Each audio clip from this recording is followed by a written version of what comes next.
The massive space station hung in the darkness like a giant metal flower with thousands of glowing petals. Each petal was actually a docking bay, where ships from across the galaxy had come to witness history. The Galactic Council station was bigger than most moons, and it took 3 days just to fly around it once. Today it would host the most important meeting in 10,000 years. Captain Ji-won Kim pressed his face against the small window of the human transport ship and stared at the incredible sight. Ships of every shape and size floated around the station. Some looked like living creatures with wings and tentacles.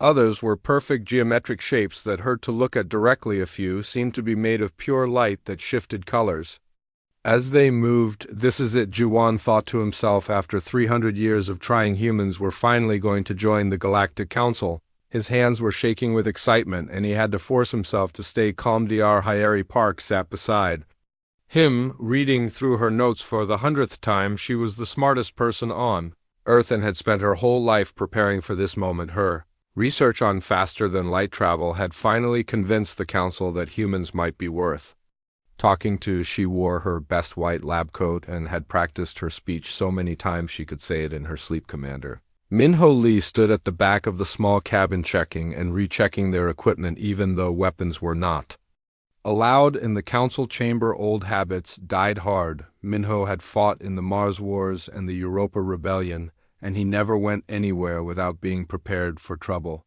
His dark uniform was covered with medals from battles most people had never heard of. The human ship was tiny compared to the alien vessels around them. It looked like a metal box with engines attached, while the other ships looked like works of art. Ji-won tried not to feel embarrassed about their simple technology, but it was hard when every other species seemed so much more advanced. A voice crackled over the ship radio, speaking in perfect English. The Council had translation technology that could handle any language instantly. Welcome, human vessel. You are cleared for docking bay 777.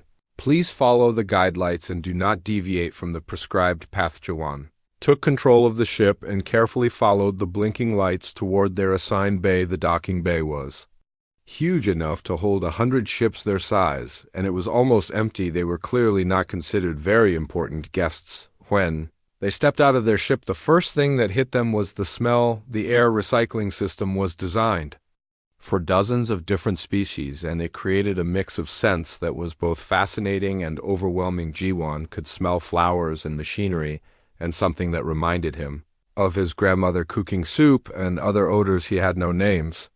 Fourth docking bay floor was made of some kind of crystal that changed color with each step they took. Red footprints followed them as they walked toward the exit, where a small floating robot waited to guide them. The robot looked like a silver ball with blue lights, and it spoke in a voice that sounded like music. Follow me, honored guests from Earth. You have been assigned seats in section 9000 of the main chamber. Please do not touch anything along the way, as some surfaces may be toxic to your biology. They walked through corridors that seemed to go on forever. The walls were covered with pictures and symbols from thousands of different worlds. Some showed peaceful meadows under purple skies. Others displayed cities that floated in clouds of gas. There were images of creatures so strange that Ji-won could not tell if they were plants or animals or something else entirely. Other delegates passed them in the hallways, and Ji-won tried not to stare too obviously. A group of beings that looked like walking trees rustled their leaves as they went by, making sounds like wind chimes.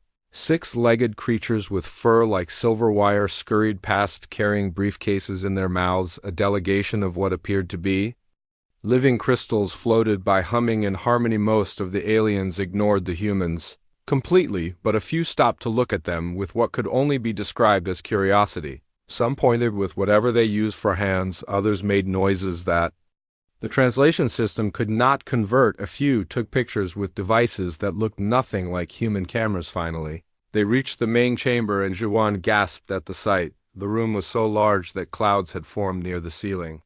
Thousands upon thousands of seats floated in mid-air, arranged in perfect circles around a central platform.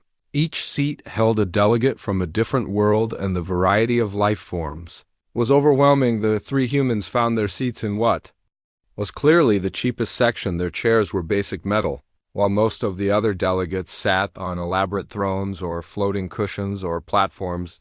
designed for their specific biology. Around them sat species that looked newer to the council, or were considered less important, a being that looked like a giant butterfly with rainbow wings leaned over to them. Its voice came out as musical chirps that the translator converted to words. You must be the humans from the small blue world we heard you were finally advanced enough to join us. How exciting for you. Before any of them could respond, a massive gong sound filled the chamber and every voice fell silent.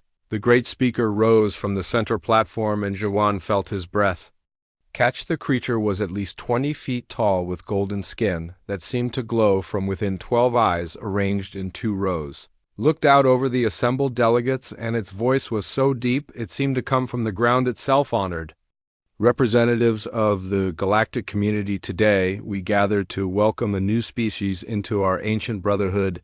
The humans of Earth have finally achieved the minimum technological and social requirements for membership in our organization. Applause filled the chamber, but it sounded strange to human ears. Some species clapped with hands, others clicked or whistled or made sounds like breaking glass. The humans clapped normally and felt very alone in the vast room. However, the great speaker continued, and his tone changed to something colder. We must speak honestly about what these humans truly represent. They come from a world torn by constant warfare where different groups fight over basic resources, while we have learned to share in harmony. Murmurs of agreement rippled through the chamber, and Jiwan felt his stomach drop. This was not going the way he had hoped. They still use primitive projectile weapons to kill each other, while we have evolved beyond the need for violence. They consume the flesh of other living creatures, while we have found sustainable alternatives. They cannot even agree on a single planetary government. While most of our worlds achieved unity thousands of years ago, the murmurs grew louder and many delegates were nodding their heads or whatever they used to show agreement. Jiwan looked at Hyeri and saw that her face had gone pale. Minho was sitting so still he looked like a statue. In short, the great speaker announced, his voice echoing through the chamber. Humans are little more than intelligent animals. They are violent, primitive, and barely capable of controlling their own destructive impulses. They represent everything our civilization has moved beyond. Laughter began somewhere in the chamber and spread like wildfire. Thousands of alien voices joined in, and the sound was terrible. It was not the kind of laughter shared between friends, but the cruel, mocking laughter of bullies who had found a victim. The great speaker raised one of his many hands for silence. Therefore, while our charter requires us to accept all sapient species regardless of their limitations, we must place appropriate restrictions on their participation. A crystal tablet appeared in the air above the great speaker, glowing with alien writing that the humans could not read. These are the terms of human membership in the Galactic Council. You will be granted observer status only. You may watch our proceedings, but you may not vote on any matter. You may not propose legislation. You may not request aid or intervention in your affairs. More laughter filled the air, and some delegates were actually recording the moment, as if watching humanity get humiliated was entertainment. Furthermore, you will provide certain services to the Council. You will mine asteroids in the most dangerous regions of space where civilized species prefer not to risk their lives. You will patrol the border regions where pirates and hostile forces threaten peaceful commerce. You will establish colonies on worlds too harsh or dangerous for other species. The great speaker looked directly at the 3 humans with all 12 of his eyes. In return, we will allow you to exist in our galaxy without interference. We will not destroy your primitive weapons or invade your small world. We will permit you to call yourselves members of this council, even though you will have no real voice in its decisions. Jiwan felt anger building in his chest like a fire. The worst part was not the insults or the restrictions. It was the casual way the great speaker delivered them, as if humans were so obviously inferior that no explanation was needed. You may consider this offer, the great speaker concluded, or you may return to your little world and remain isolated until you evolve into something more civilized. The choice, as they say, is yours. Jiwan stood up slowly. Every eye in the chamber turned to look at him, and the silence was complete. He could feel the weight of history pressing down on his shoulders. Whatever he said next would be remembered forever. We accept these terms, he said in a voice that carried across the vast chamber. Of course you do, the great speaker replied.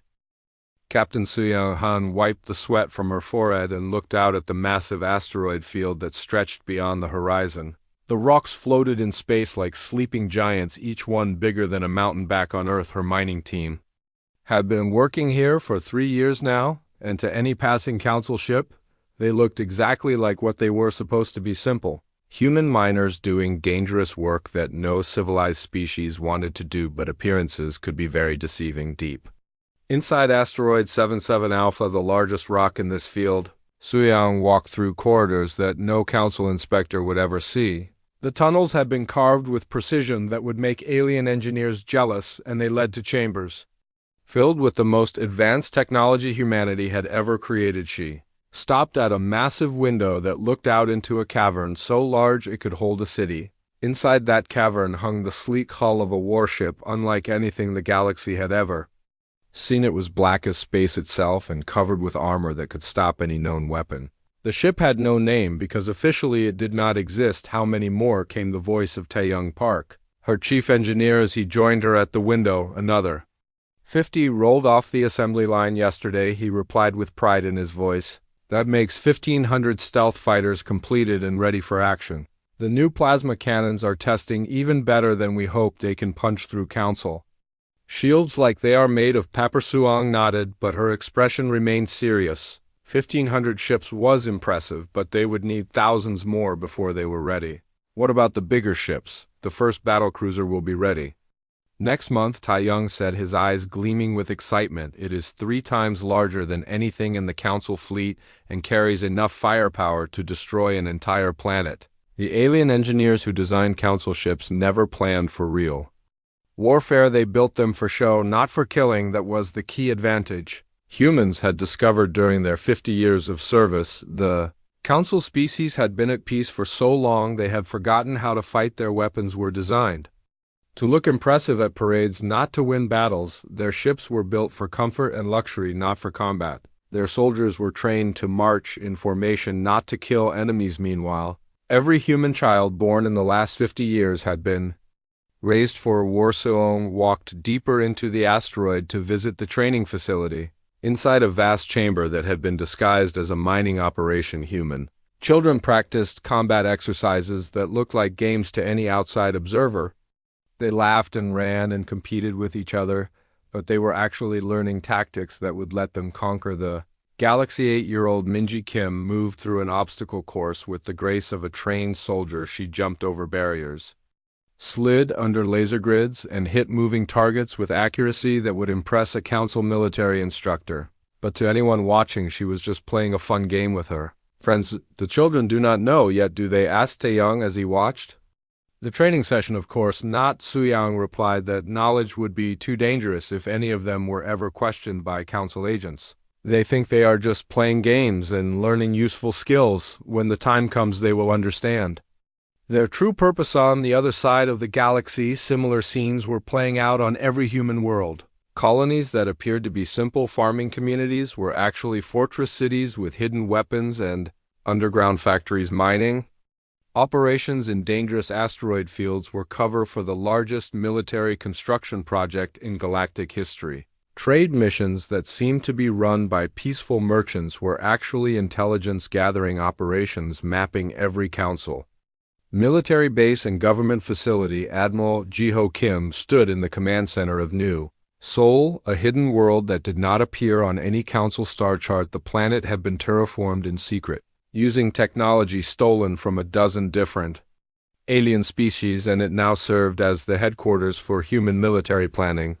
The holographic display in front of him showed the entire galaxy, with every council world marked in red and every human position marked in blue. There were far more blue dots than any council species suspected. Humans had been very busy during their 50 years of humble service. General Yuna Lee pointed to different sections of the star map as she briefed the assembled officers. Our infiltration teams report full success on all major council worlds. We have people working as janitors in government buildings, as mechanics servicing their military ships, as cooks in their officer clubs. The council still thinks we are too primitive to be a real threat, so they do not bother with serious background checks. How many assets do we have in place? Asked Colonel Dongyuk Sao over 2 million.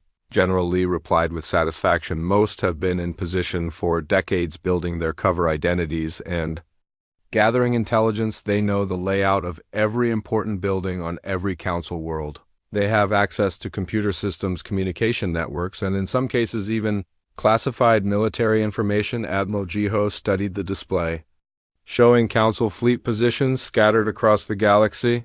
The enemy had made a critical error by spreading their forces so thin they kept small patrol groups in thousands of different systems instead of concentrating their ships for maximum defensive power. It was a strategy that worked fine for keeping peace, but would be useless in a real war. What about their command structure? He asked completely. Centralized Commander Jasu Kim answered, that is another weakness we can exploit. All major decisions have to be approved by committees on their homeworld's military. Commanders in the field cannot act without permission from politicians who have never seen combat. If we hit their communication networks and government centers simultaneously, their fleets will be paralyzed. The plan was elegant in its simplicity. Humanity would strike every council world at exactly the same moment using ships and weapons the aliens did not know existed. The attacks would target government buildings, military bases, and communication facilities, leaving the council unable to coordinate any kind of response. The real genius of the plan was that it would not look like an invasion at first. Dr. Yunji Nam entered the command center carrying a datapad filled with the latest intelligence reports. Admiral, she said with barely contained excitement, our agents report that the council is planning to announce new restrictions on human activities next month. They want to limit our mining operations and reduce our patrol zones. Perfect. Admiral Jiho replied, that gives us the excuse we need for the uprising.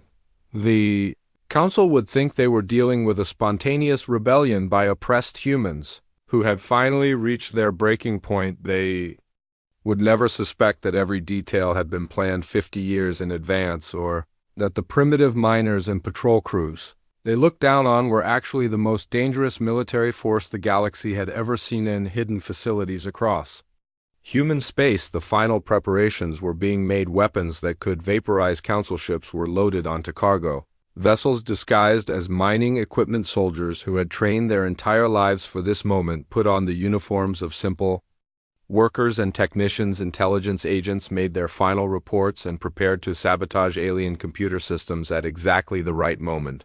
The most important preparation was happening in the minds of humanity itself. Every human alive remembered the humiliation their species had suffered 50 years ago. They remembered being called primitive animals. They remembered being forced to do dangerous work while aliens lived in luxury. They remembered the laughter that had filled the council chamber when their people were denied basic respect. That memory had been carefully preserved and nurtured by human leaders who understood that the best soldiers were those who fought for something they believed in. The coming war would not just be about conquest, it would be about proving that humanity deserved better than the scraps the council had thrown them. Admiral Jiho looked out at the stars through the command center window and smiled. Tomorrow they would begin the final phase of preparation. In 1 month, every council world would burn, and the galaxy would learn what humans were really capable of. The aliens thought they had tamed humanity by giving them hard work and keeping them busy. They had no idea that every day of service had made humans stronger, smarter, and more determined. Every insult had added fuel to a fire that was about to consume everything the council had built. Captain Suyao-han received the final orders on her personal communicator as she stood in the asteroid mining facility that had hidden humanity's greatest weapons for 50 years.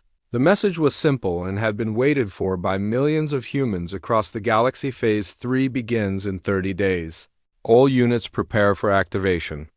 The time for pretending is over. She looked around at the mining equipment that would soon transform into weapons of war, at the workers who would soon become soldiers, at the hidden ships that would soon carry death to every council world. The galaxy was about to learn that the most dangerous mistake any predator could make was to underestimate their prey. Humans had spent 50 years being the perfect victims. Now it was time to show the council what Earth creatures did to those who hurt them.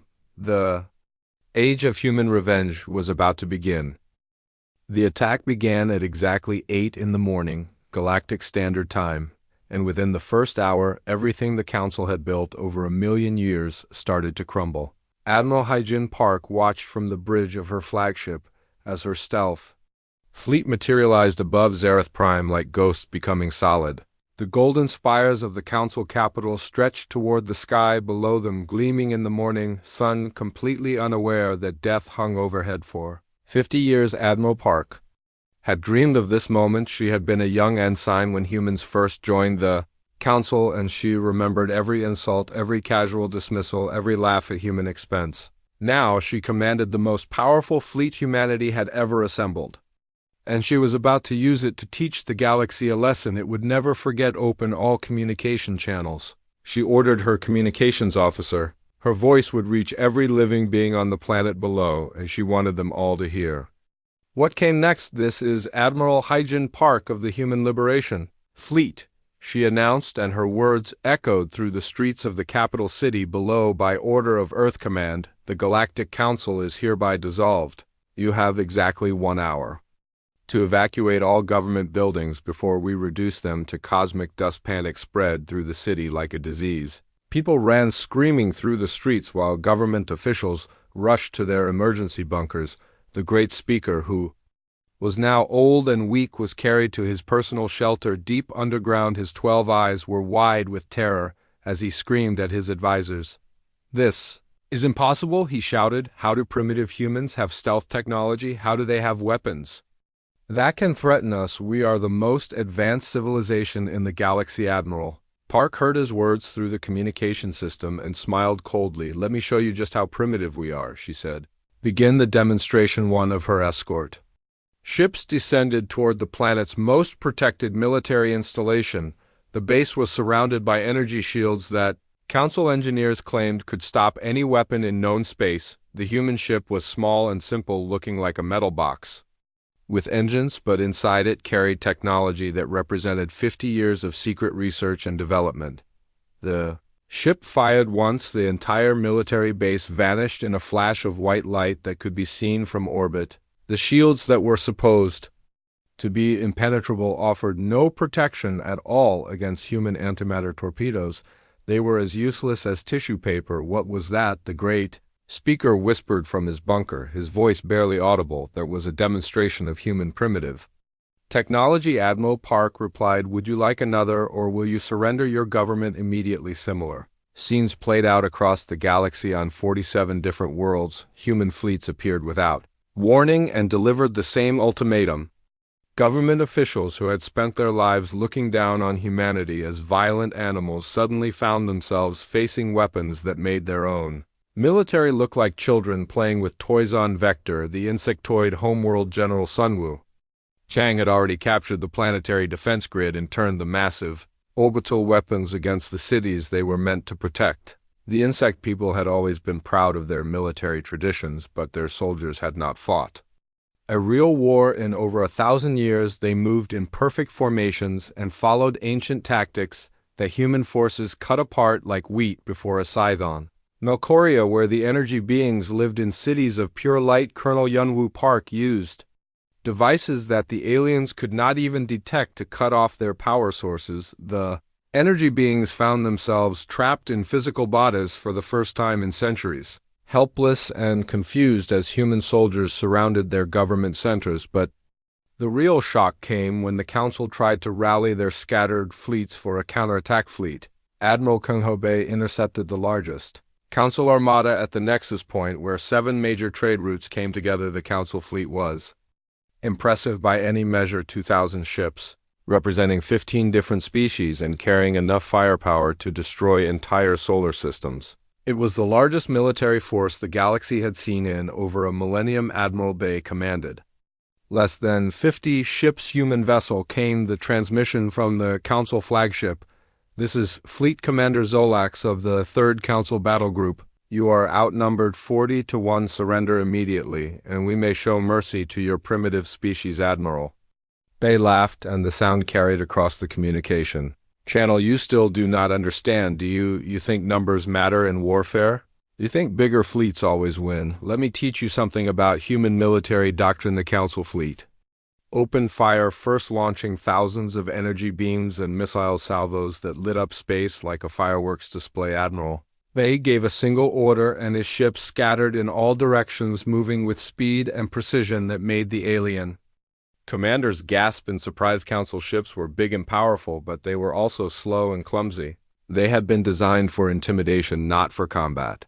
Their weapons were meant to look impressive, not to hit fast-moving targets. Their armor was decorative rather than functional. Human ships were different. Every line had been designed for war. Every system had been built for maximum efficiency. They moved like hunting wolves, while the Council ships lumbered like ancient elephants. The human counterattack began without warning. Ships appeared from impossible angles, striking at weak points the Council designers had never bothered to protect. Weapons that violated every known law of physics tore through alien hulls like they were made of cardboard. Human pilots who had trained their entire lives for this moment danced between enemy fire while delivering death with surgical precision. In less than 1 hour, the entire Council fleet was either destroyed or captured. Admiral Bay had lost exactly 0 ships. How the captured Council commander whispered as he was brought aboard the human flagship. How is this possible? Because Admiral Bay replied, while you were playing at being civilized, we never stopped being predators. We just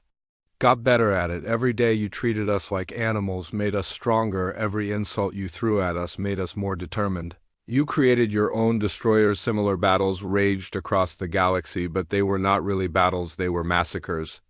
Council forces that had not fought a real enemy in centuries found themselves facing an opponent that had been preparing for total war for 50 years. Human tactics were brutal and efficient. Human technology was decades ahead of anything the Council possessed. Human soldiers fought with a determination born from 50 years of accumulated rage. By the end of the first day, every major Council world had fallen. Every Council fleet had been destroyed or surrendered. The government that had ruled the galaxy for over 1 million years had been reduced to rubble in less than 24 hours. Admiral Park stood on the bridge of her flagship and looked down at Zareth Prime, where the golden spires lay twisted and broken. The great speaker was dead along with most of the Council leadership. The few survivors had been taken prisoner and would soon learn what it meant to be at the mercy of a species they had considered inferior. Communications officer, she said, send a message to all human forces across the galaxy. Phase 1 is complete. Begin Phase 2 immediately. Phase 2 was not about conquest. It was about something much more permanent. It was about making sure that no species would ever again have the power to humiliate humanity the way the Council had. Phase 2 was about teaching the galaxy a new order where humans made the rules and everyone else followed them. The age of Council rule was over. The age of human dominance had begun, and it would be built on the ashes of alien arrogance. Admiral Park looked out at the stars and smiled. The galaxy was about to learn what happened when you called the wrong species primitive animals. The lesson would be written in fire and blood, and it would never be forgotten. In hidden facilities across human space, more fleets were being prepared. The Council worlds were just the beginning. Humanity had bigger plans for the galaxy, and now they had the power to make those plans reality. The real war was just getting started. Admiral Diyun Song walked slowly through the ruins of what had once been the most beautiful city in the galaxy. The golden spires of Zareth Prime lay broken and twisted like the bones of some ancient monster. Smoke still rose from the wreckage. 3 days after the human fleet had finished demonstrating the price of alien arrogance, the air smelled of burning metal and shattered dreams. Behind her marched the 3 humans who had started this war 50 years ago. General Jiwon Kim now wore the black uniform of Earth Command with enough medals to outfit a small army. Dr. Hyeri Park had traded her lab coat for the silver robes of the human Intelligence Service. Marshal Minho Lee carried the ceremonial sword of the human space forces, a weapon that had tasted alien blood on a dozen different worlds. In front of them knelt the survivors, the great speaker who had once looked down on humanity, with 12 arrogant eyes, now groveled in the dirt like the animal he had called humans. His golden skin had turned gray with fear and age. The other Council representatives knelt beside him, their various alien forms trembling with terror. You called us primitives, Admiral Song said, and her voice carried across the silent assembly. Her words were being broadcast to every surviving world in the galaxy so that all species could hear what came next. You said we were barely more than animals. You laughed at our violence, our inability to share, our tendency to fight each other. She stopped directly in front of the great speaker and looked down at the creature who had humiliated her species so many years ago. You were right about one thing: we are violent. But you made one critical error in judgment. You assumed violence made us weak. You never considered that it might make us the most dangerous species in the galaxy. The great speaker raised his eyes to meet hers, and she could see the moment when he finally understood what humanity truly was. The look of recognition was followed immediately by pure terror. "What do you want from us?" he whispered. "Tribute, slavery, revenge, Admiral." Song smiled, but there was no warmth in the expression. "All three. Actually, let me explain. Your new reality holographic displays appeared above the crowd, showing scenes of devastation from across the galaxy. Human fleets patrolled space lanes that had once belonged exclusively to Council species. Human soldiers marched through the streets of alien cities. Human administrators sat in government buildings where alien leaders had once made decisions. "Your military no longer exists," she announced. "Your governments have been dissolved. Your trade networks are under human control. Every major world in your former territory now has human overseers ensuring compliance with our new regulations." The displays changed to show massive prison camps where millions of aliens worked under human guard. They dug in mines they had once forced humans to work. They built ships for the human fleet. They grew food to feed human colonies. The roles had been completely reversed. "Your species will continue to exist, but only at our pleasure," she continued. "You will provide us with the resources we require. You will follow the laws we establish. You will remember every single day that you exist only because we allow." Ida Vectarian delegate, his insect-like features twisted with desperation, dared to speak. "But we have families, children, entire civilizations. Surely you cannot mean to enslave billions of innocent beings for the actions of our government's marshal." Minho Lee stepped forward, and the sound of his boots on the broken pavement was like thunder. "Did you consider our families when you sent us to die in your asteroid fields? Did you think about our children when you forced us to guard borders too dangerous for your own people for 50 years? You used us as expendable labor while treating us like animals." The insect being tried to respond, but General Jiwon Kim cut him off. "You had the chance to treat us as equals. You chose to treat us as servants. Now you will learn what it means to serve a species that remembers every insult." Dr. Hyeri Park consulted her datapad and began reading in a tone as cold as space itself. "The Terran administration has divided your former territories into zones. Zone 1 species demonstrated limited hostility during the transition. Your populations will be reduced by 30% and relocated to designated reservation worlds." Gasps of horror rose from the assembled aliens. 30% population reduction meant the deaths of billions of beings, but Hyeri continued without pause. Zone 2 species showed active resistance. 50% population reduction, forced labor assignments for all surviving adults. Zone 3 species. She paused and looked directly at the great speaker. Zone 3 species showed contempt for humanity. Even after defeat, these populations will be reduced by 80%. Survivors will serve as examples to others. Great speaker golden skin turned completely white. "You cannot be serious. This is genocide on a galactic scale, is it?" Admiral Song asked casually. "Or are we simply applying the same standards you applied to us? You considered us expendable. Now we consider you the same way. The only difference is that we have the power to do something about it." She turned to address the entire assembly, and her voice carried the weight of absolute authority. "Your species spent 1,000,000 years believing that civilization meant weakness, that peace made you superior to warriors, that cooperation was more powerful than conquest. Today you learned how wrong you were. Around them, human soldiers stood at attention, their weapons ready, their faces showing no emotion. They were the children who had been raised for this moment, the generation that had grown up knowing they were destined to rule the galaxy. The strong rule, the weak serve, Admiral Song declared. "This is the oldest law in the universe, and you forgot it. At your own peril, you built a civilization based on the idea that everyone could be equal, that violence was primitive, that war was obsolete." She gestured at the ruins around them. "This is what happens when civilized species meet a warrior race. You can build all the pretty cities you want, you can write all the peace treaties you desire, But in the end, the species with the biggest weapons and the will to use them makes the rules. Human administrators began herding the alien delegates toward transport ships that would take them to processing centers where their fates would be decided. Some would be executed as examples. Others would be sent to labor camps. A few might be kept alive as curiosities or as reminders of the old order, as the broken representatives of fallen civilizations were led away.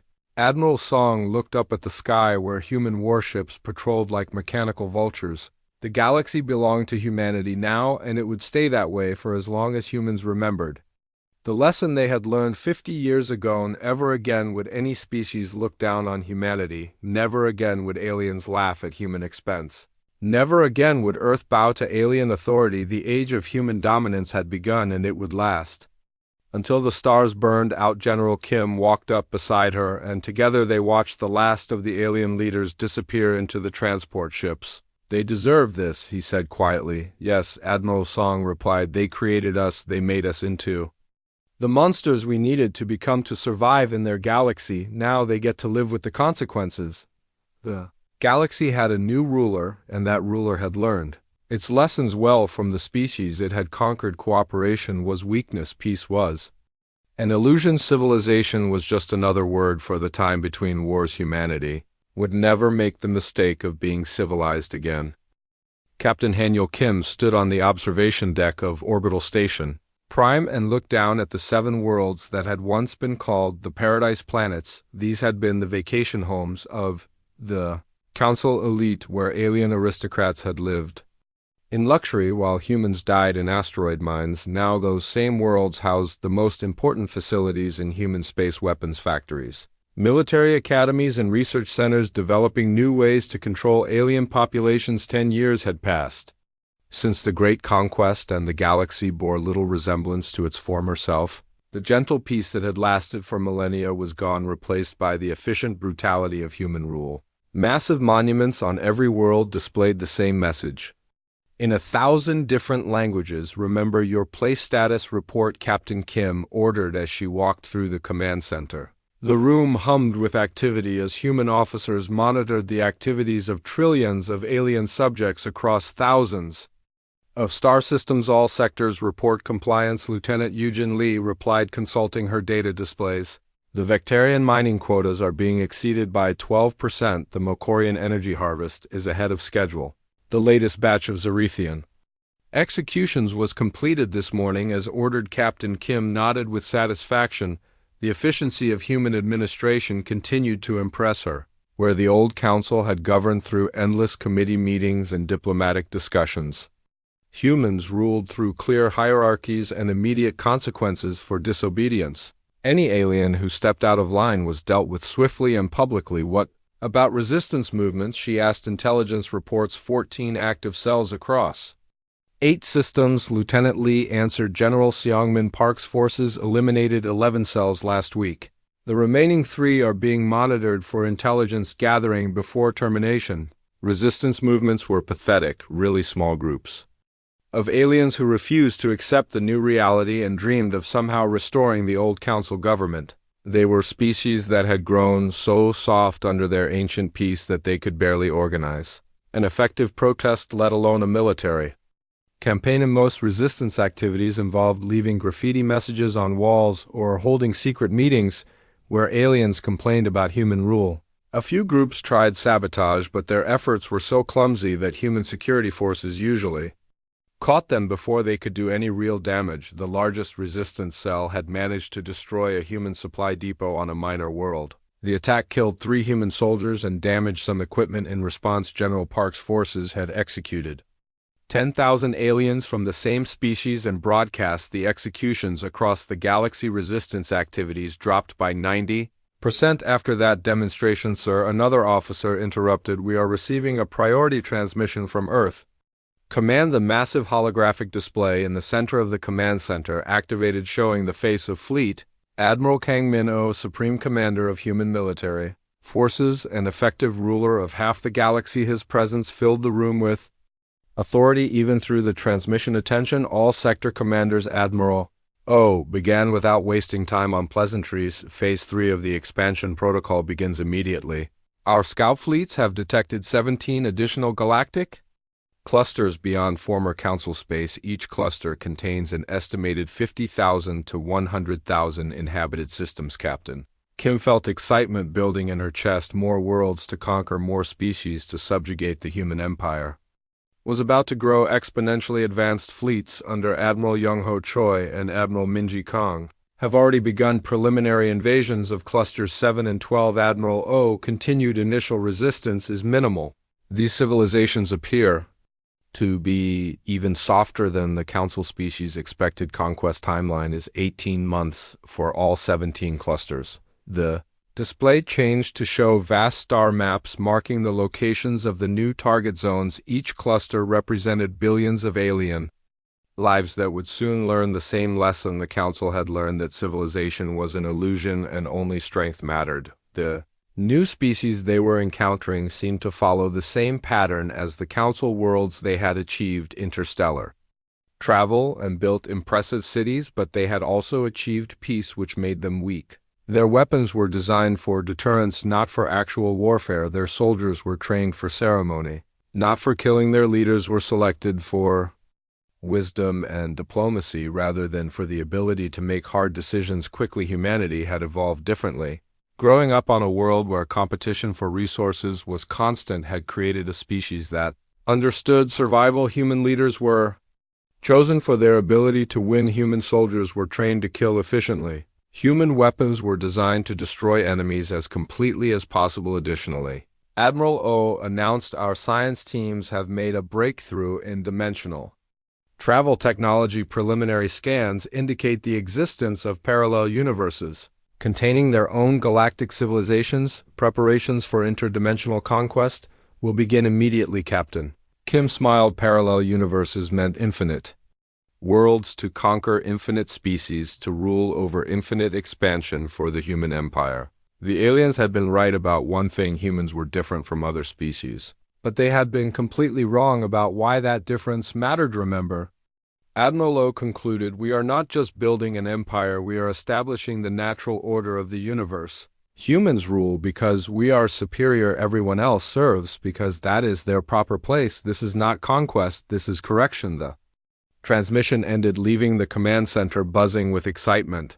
Officers immediately began planning the logistics of managing 17 new galactic clusters. The bureaucracy of oppression had become so efficient that enslaving entire civilizations was now routine administrative work. Captain Kim looked back out at the paradise worlds, where millions of alien slaves worked in human factories under the watchful eyes of human guards. The former vacation resorts had been converted into industrial complexes that produced the weapons and equipment needed for galactic domination. On the surface of Paradise World 3, a group of Melkorian children who had been taken from their families were being trained as servants for human households. They learned to cook human food, to clean human homes, and to never speak unless spoken to. Their natural energy forms had been suppressed by control collars that forced them to maintain solid shapes. The children did not remember their parents or their homeworld. They had been taken so young that human rule was all they had ever known. To them, serving humans was as natural as breathing.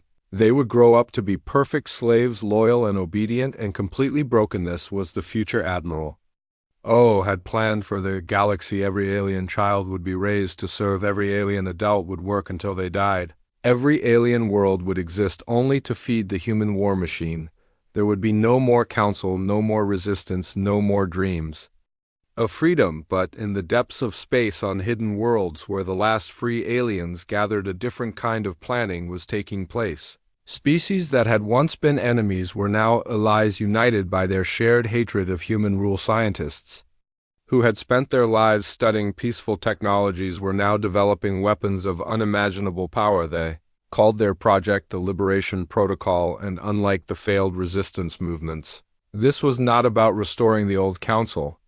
This was about something far more permanent, ensuring that humanity's reign of terror could never happen again. Deep in a hidden research facility built inside a rogue planet that drifted between the stars, Dr. Zephin of the Melkori worked alongside Engineer Vaskta of the Vectari and Professor Nelim of the Zerithians. They represented dozens of species and thousands of years of combined scientific knowledge. We have confirmed the theoretical framework, Dr. Zifan announced to the assembled scientists. The dimensional breach technology is possible. We can open a gateway to the realm where the Devourers sleep. The Devourers were spoken of only in whispers in the most ancient alien texts, beings of pure destruction that existed in a parallel dimension where reality itself was their food. They had been sealed away eons ago by civilizations so advanced that even the Council considered them mythical. If we wake them, Engineer Vaskta said quietly, they will not distinguish between humans and other species. They will consume everything. Professor Nelim nodded gravely. That is the price of freedom. If we cannot free ourselves from human rule, then perhaps it is better that no species rules at all. The alien scientists continued their work, knowing that they were racing against time. Soon human expansion would reach their hidden facility. Soon the Liberation Protocol would be their only chance to strike back. The galaxy was about to learn that even the most successful predators could become prey. Marshal Seo Jinhan stood in the command center of Fortress Terra, the massive space station that served as the capital of the human galactic empire, and felt the satisfaction of absolute power. 20 years had passed since the Great Conquest, and humanity now controlled over 200,000 star systems. The galaxy had been reshaped according to human will, and every alien species knew their place in the new order. Through the reinforced windows she could see the monuments to human victory that surrounded the station. Captured council ships had been welded together into sculptures celebrating human dominance.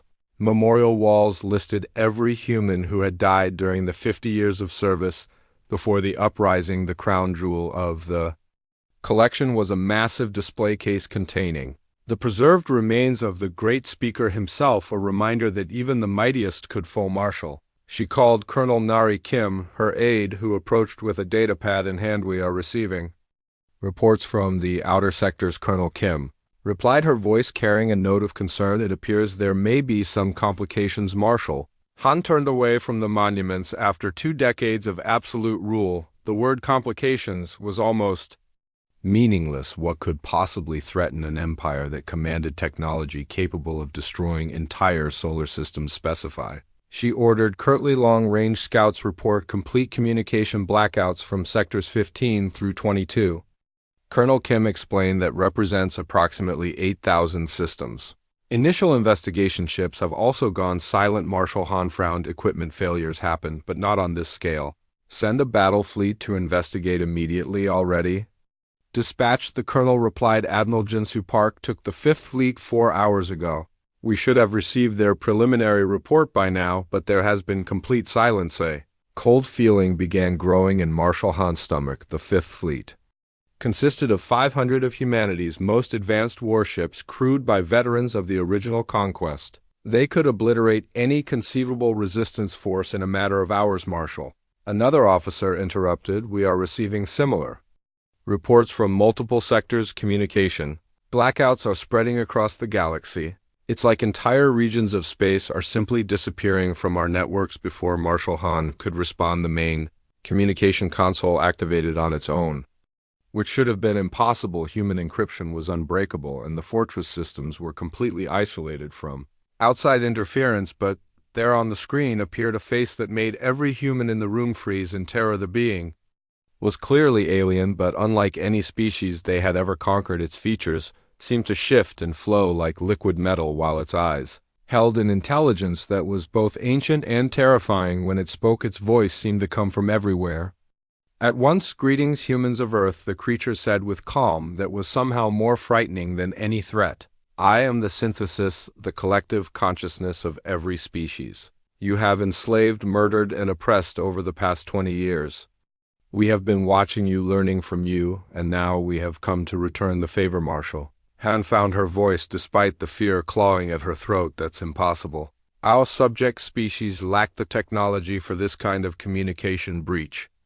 They can barely manage interplanetary travel without our supervision. The synthesis seemed to smile, though its shifting features made it difficult to tell how limited your thinking has become. Did you truly believe that species which mastered interstellar Civilization for millions of years had forgotten how to innovate.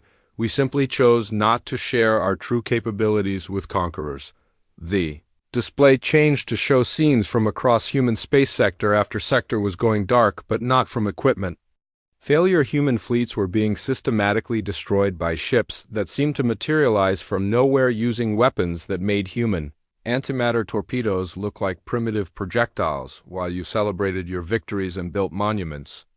To your superiority, the synthesis continued. We were preparing. Every world you conquered became a research facility. Every slave you forced to work became a scientist contributing to our great project. Every execution you carried out gave us more motivation to perfect our revenge. The images showed the true scope of what was happening. The subject species had not just survived human rule. They had used it as cover to achieve something unprecedented in galactic history. They had merged their consciousness, their technology, their very essence into a single unified entity. The synthesis was not just an alliance. It was a new form of life that combined the knowledge and abilities of hundreds of different species. Marshall Hahn watched in growing horror as human stronghold after human stronghold vanished in flashes of impossible light. The weapons being used against them operated on principles that violated everything humans understood about physics. Entire fleets were being erased from existence without even having time to send distress signals. You see, humans, the synthesis explained the voice coming from everywhere in the room. Simultaneously, you taught us something very important about the nature of power. You showed us that cooperation and civilization are weaknesses that strong predators exploit, so we decided to stop being weak. The monitoring stations around the command center began shutting down one by one.